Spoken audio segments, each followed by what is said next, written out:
Okay, and to prove a point, I have not towel dried her super well, nor have I let her sit up for very long. I mean, like, literally, she came from the tub to the table.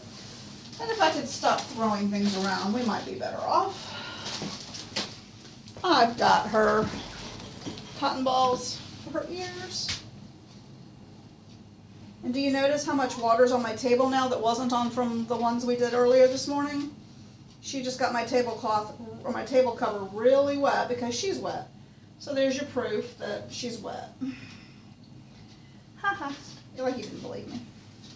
But anyway, I want to show you how blowing out a double-coated dog like a pom, or an undercoated dog, I should say, works with the blowers.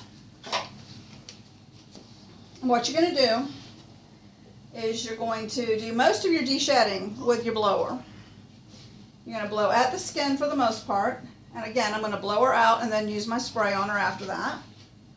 So let's get started.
Now she's essentially blown out pretty well, but again, I want to put my spray on for many reasons. She's only been professionally groomed. I think this is the 3rd time of her life. Her mother has always groomed her, and her mom doesn't have time anymore. So now it gets on me to do it, which I don't mind. She's okay. I'm going to brush my Stasco in. I love my Stasco spray. In case you didn't remember, only spray I'll use. Love it. And I'm going to switch over to a different nozzle for right this second because she's a little spooky with that one.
She's not shedding a whole lot. If she were, there would be hair flying everywhere because this is the technique that I use to do a de-shed.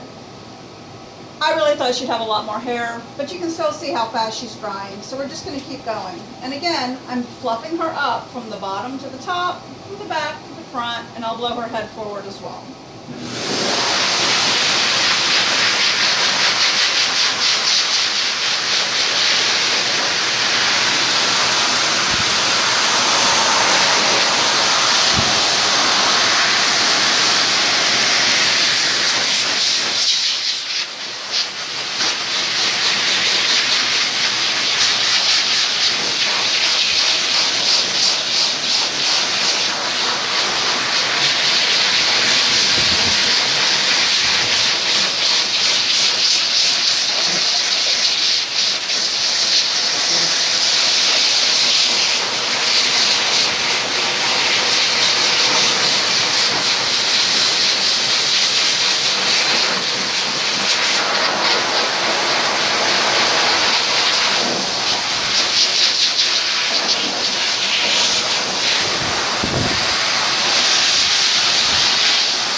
Now, again, just like the other ones, she may not like her head done, and she has never really been dried with that dryer before, and you can see how well she behaved.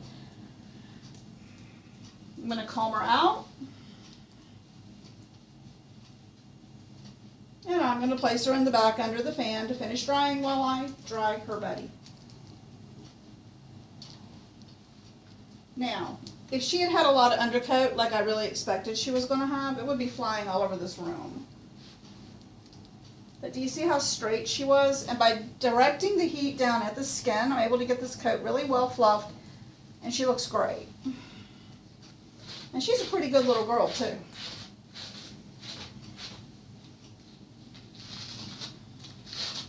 And the Stasco will help me pull the small mats in her tail out with absolutely no worries. No pain, no problem. She's growing back in from a shave down. I think she looks pretty doggone good for a pom growing back from a shave down. Because we all know that sometimes their hair comes back in funky for a while. Hers looks great. The color's good, the texture's right.